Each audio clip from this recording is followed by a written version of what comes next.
Hello, everyone, and today is May 5th, and I'm going to go over today's severe weather risk, primarily across the Ohio Valley regions. But the slight risk does go into the Mid-Atlantic down through your coastal South Carolina almost.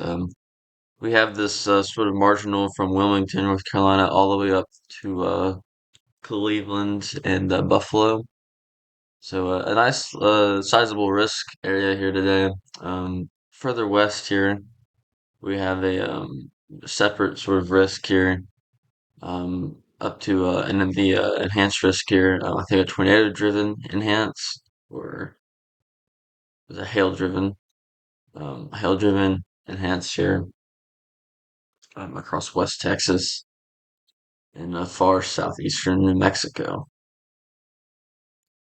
Speaking of tornado threats, there is a 5% tornado threat across the enhanced risk, but in the Ohio Valley, Mid-Atlantic regions, tornado threat seems to be very minimal today. I'd say it's still a non-zero chance across the region, but um, very, very low chances. And then even across eastern Florida, that 2% chance exists.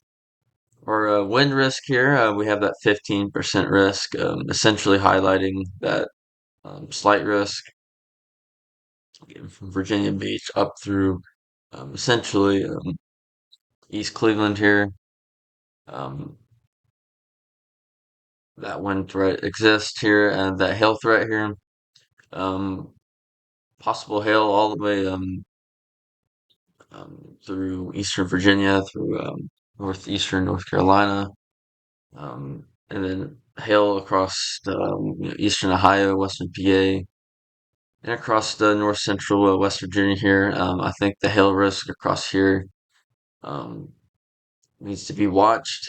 Um, and I'll kind of go into detail, but some large hail is possible, really from I-64, Huntington, Charleston up north to like Youngstown, Ohio, that region. Um, but yeah, that's the hail risk there. So it's a definitely more of a hail. I think more of a hail threat today for the most part. Definitely some 60-mile-per-hour wind gusts are possible. But let's kind of sort of go over a surface map here, sort of get an idea what's going on.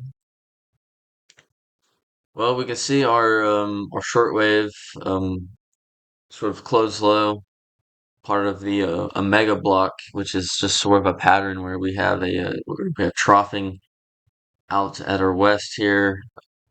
Um, Troughing out our west here and then ridging sort of in our plains, maybe, Midwest regions here, and then some more troughing that happens near our east coast. And usually when this happens, just a lot of rainy, stormy weather on the east coast, it's sort of Ohio Valley regions, Great Lake regions, and very stormy across the sort of four corners up through the Rockies. And it's usually really dry across the plains and some of the south, deep south. So that's sort of just the general idea of a mega block here, but that's what we're sort of under right now. And that's why it's been so rainy and stormy the last few days across the Ohio Valley. And that's why it's going to be sort of rainy and stormy today and even tomorrow across a lot of the same areas. So we have this occluded low pressure sort of just spinning in place. It will slowly move off to the northeast today, causing sort of that arcing across to eastern Virginia up through the DC, Maryland area, um, causing that little particular area to see an increase in severe activity. But that's sort of the step we have now. This will move out of the area in the next 2 or 3 days. But let's look at let's kind of look at our current radar right now, and I just play it back a little bit here, and yeah, we could see sort of that low pressure spinning across central Indiana, um, across central Indiana here, and we can sort of see those bands sort of wrap into that low pressure. And this, we're gonna have to watch out for this sort of plume of moisture here. I think this is what's going to be causing a lot of that sort of initiation here in the next sort of 3 to 4 hours across southern and central West Virginia. And these are going to be the storms that sort of track northward throughout the day, which I will sort of get into. But we do see maybe a stronger storm or two across eastern Virginia here, but pretty quiet across the region, cloudy, sort of windy, um, very rainy up in the northeast. But let's look at our satellite here, and we put this in motion here, and we could see a nice little open dry sector here across central West Virginia up through eastern Ohio. A lot of sun out right now. Even parts of western West Virginia getting some of that sun breaking through. This is going to be crucial for today. Pittsburgh, Youngstown, Ohio, Erie, Cleveland, Charleston, West Virginia, Morgantown. Yeah, this area right is going to have to watch out today. Lots of clearing right now. It seems it's gonna last for at least another 2 to 3 hours. That should be well enough to sort of get enough instability, stabilize that atmosphere a little bit. So it's something to watch. But we can kind of clearly see that spin here. It's actually really cool. Nice detailed imagery here. We can see that close low. Maybe seems to be far northern Kentucky, right on the border, Indiana. But that's what's going to be causing our severe weather.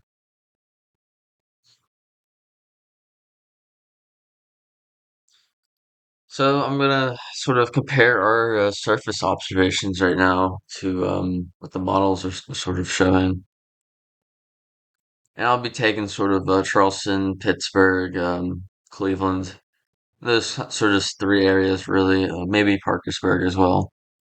So we have really just mid 50s, and then lower 50s into Cleveland. Um, I'll exit off that.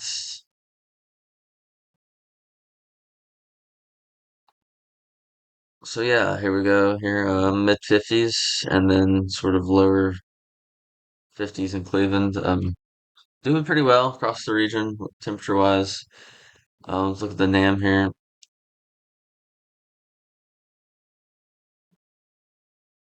NAM doing a little bit cooler. I'm showing low 50s in Huntington and Parkersburg. NAM performing um, performing several degrees cooler. So that's something to actually watch. Um, sort of when we're looking at this model here.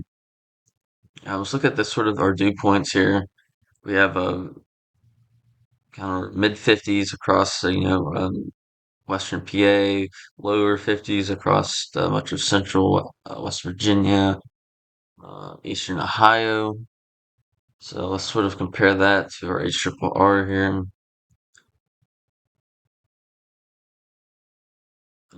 See here, so 52 Pittsburgh, 56 in Pittsburgh, lower 50s. So it seems to be underdoing sort of the moisture and for south western PA, sort of northern West Virginia. Seems to be doing pretty well across central West Virginia, eastern Ohio, but maybe a little drier. Ishapur. Let's look at our NAM model here.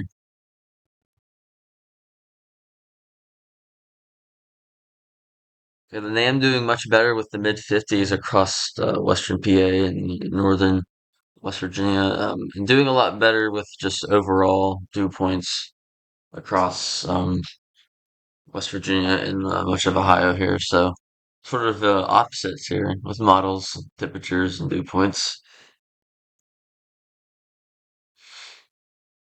I do want to sort of dive into the models here and sort of see if we can find any more differences. I do want to look at our most unstable cape here, just to sort of give us an idea of what the cape we're going to be looking at today. So this is about 1 p.m. here.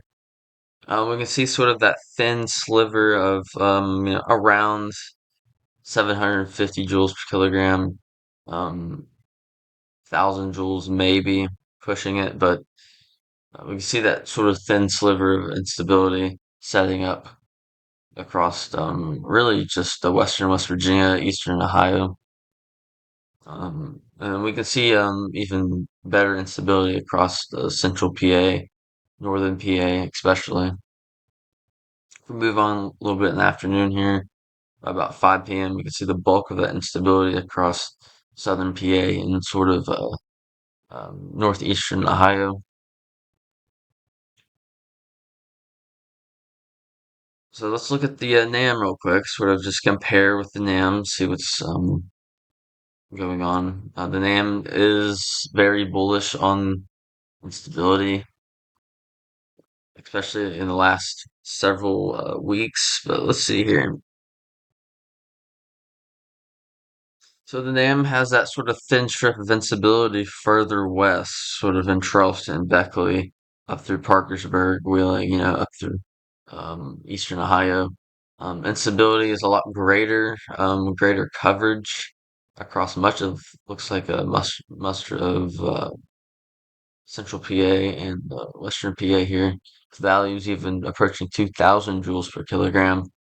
That would be very supportive of nice updrafts across southern PA, central PA. So NAM definitely more bullish once again. And as we move on throughout the sort of evening by like 6 p.m. here, and again, much of that instability northern West Virginia and northward here.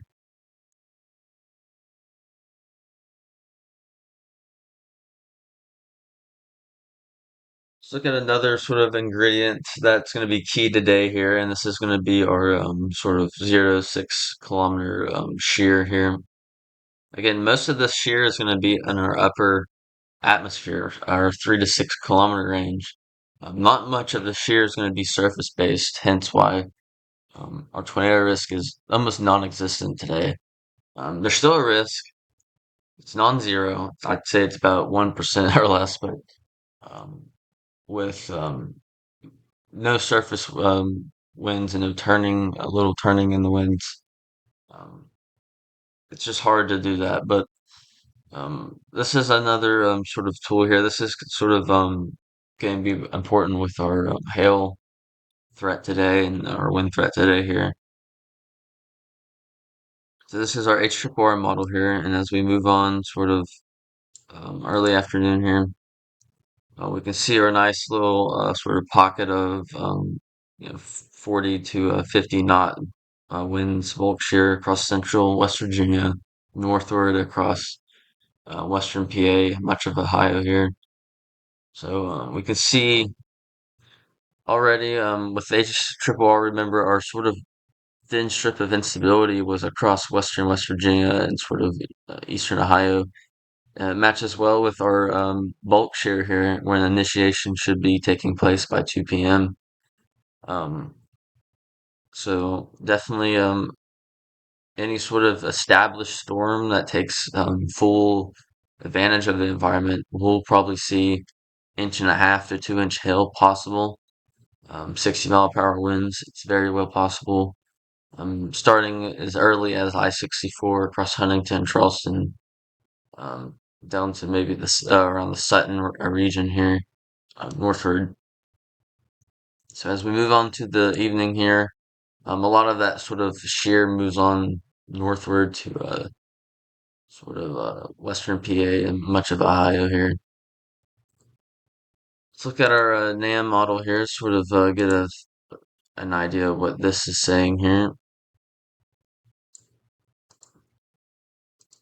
So the NAM model, 2 p.m. here, we can see again 45 to even 55 knot winds across northern Ohio, western PA, all the way down through much of West Virginia here. Again, correlating well with that instability, sort of that thin strip that was down through Charleston and Beckley, correlating very well. And throughout the evening, that sort of gets pushed up north, across northern West Virginia and eastern Ohio here.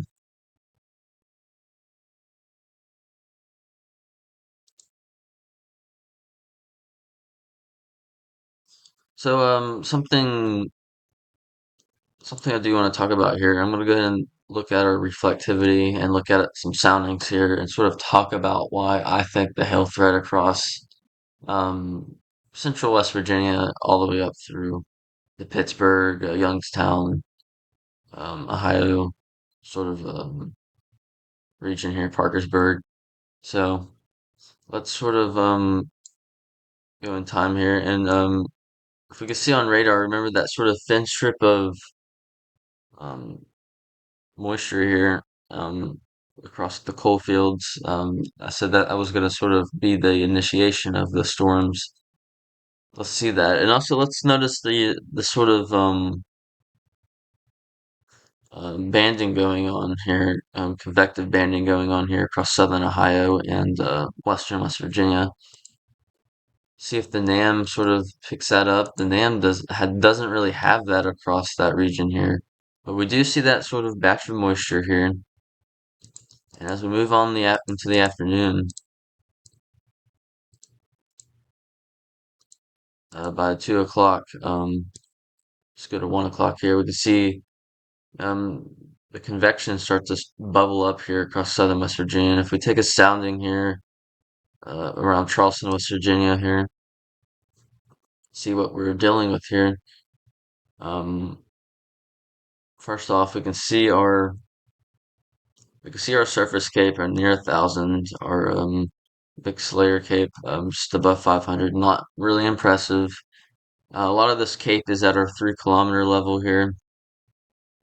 Um, Also, our freezing level is around 2 kilometers. Um, so that's around roughly 6,000 feet, which is a very low freezing level. Having it around 6,000, 6,500 feet roughly. Um, so any sort of storm that develops that high enough, that updraft high enough, and taps in with especially this 3 kilometers sort of where the winds really start to pick up here. It's gonna really develop a nice hail core, I think, and it's going to because of that freezing level and our we can sort of see here our surface to 3 kilometer lapse rates here, 9 degrees Celsius. Very impressive here, and I think any storm that really does take advantage of the environment, if it does, um, especially sort of between 2 and 5 p.m. It's going to develop a nice sort of hail core, I believe. And we can also see here that a lot of our sort of shear in our atmosphere is definitely located near our 3 kilometer range here, where we can see our shear value um, a lot higher than our 1 kilometer, which is in the single digits. Um, but the overall sounding just supports a sort of weak, severe thunderstorm, small hail. Was kind of as we go on through the afternoon, we can sort of see that potential hail threat are near Parkersburg by 4 o'clock. Get a sort of sounding of um, that region here. And again, maybe it's more instability it's working with in that part of the region of Ohio here. And the 3 Cape is even pretty high as well. Lapse rates, again, very high. You can see most of that shear, the 3 kilometer level. And again, most of that instability at our 3 kilometer level here in between that red line and white dashed line. So again, supportive of that sort of isolated to really just that isolated hail risk, and you kind of see that bowing arcing take place across the central and eastern Ohio here. Sort of get a sounding around 3 p.m. around the Pittsburgh Morgantown region here, and not as impressive here, but we do have nice lapse rates, of course, here. Um, but I don't think a lot of that sort of banding has yet to make it sort of into this area at this point. But sort of go in the future here, a few hours, and yeah, in a few hours, yeah, several hours later, that cape starts to settle in. 1800 surface cape according to the HRR. Here we have nice surface to 3 kilometer lapse rates here, and shear values look pretty bad. But again, just sort of your typical small sort of hail, possible up to 2 inch in some of the more established storms. But SHRR sort of analysis with the soundings and that reflectivity. Let's look at our NAM here. Remember, so the NAM was further sort of west with this initial convective banding here. So I'm going to take a sounding sort of near the Charleston region, Charleston, West Virginia region. This is around 2 p.m., 1 to 2 p.m. here. And again, our surface cape around 730, mixed air cape almost non-existent. Um, lapse rate's not great at all. Shear value is not great at all. Um, so the NAM less doesn't not like the severe threats as much as the HRR. Sort of take a sounding also near the Pittsburgh region around 1 p.m. here. So this is the NAM here. We have 2500 K possible around the Pittsburgh region, mixed layer Cape around 1400. Our 3 Cape 221. That is impressive. Lapse rates are looking a lot better as well. We do have a bit more surface shear, not great at all really, but better shear. Um, um, kind of a straight line photograph here could support a potential sort of supercell characteristic storm or two. Don't think the tornado risk says possible hazard type tornado. Don't think the cape will be that high first off, and I don't think I just don't think there's going to be enough um, sort of turning the winds and surface shear to sort of um, combat that tornado risk. But however, that 3 cape that high, um, a quick spin up could be possible, and we kind of see that in the NAM here. By like 2 or 3 o'clock, we see sort of that supercell, a supercell across northern um, or across western PA here. We can see some possible stronger storms across central West Virginia too at the time. At this time, as we move on to the evening here, let's take a sounding sort of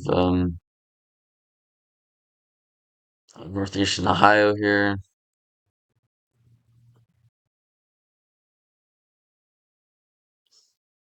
And not as impressive with the instability. Don't think it will affect that far north, but again, um, just with the how close that upper level low or closed low, excuse me, is, um, it could sort of still promote that strong thunderstorm or two. So the NAM is a little bit further west. It does have a possible spin up or two across central and western PA. Um, but really, I think the main thing today is our freezing levels on the soundings are. Um, we can look at that too. Really across Pittsburgh South, our freezing level on our soundings here are around the 2 kilometer range, so around 6,500 feet, 6,000 feet roughly. Um, so that's going to promote any sort of established storm that does take advantage of that 1,000 joules per kilogram cape that will likely be in place, and that shear at around that 3 kilometer range is going to have a nice potential hail risk. Again, that risk sort of here's that sort of hail risk I'm talking about. Really, I think from Charleston northward to Morgantown to Pittsburgh, Youngstown, Ohio, like Akron down to Parkersburg, sort of that general area. We'll see that sort of hail risk. I think your greatest risk though, really I think exists in this sort of region here across eastern Ohio, western PA, Pittsburgh, sort of Akron down to Parkersburg, Morgantown. That's going to be, I think, the best area for sort of your large hail. But that is the risk area for today. Sort of weird looking risk area, but really just focus on the Ohio Valley. Sort of the same um, forecast across Virginia, North Carolina, but a lot more instability it will have to work with. I think a more sort of widespread or more, I say more scattered severe event could be possible here. More of an possible scattered event here, but more isolated, maybe a few severe warm storms possible. Um, we'll see. We'll just see how much instability, how much that of this clearing sort of stabilizes that atmosphere. Um, or destabilizes the atmosphere, excuse me. If we can get CAPE up to 1,500 joules per kilogram, I think we can get several severe storms and more of a widespread event. But I will be keeping an eye on this today. Definitely an interesting setup. Um, but I hope to talk to you guys later, and you guys have a good day.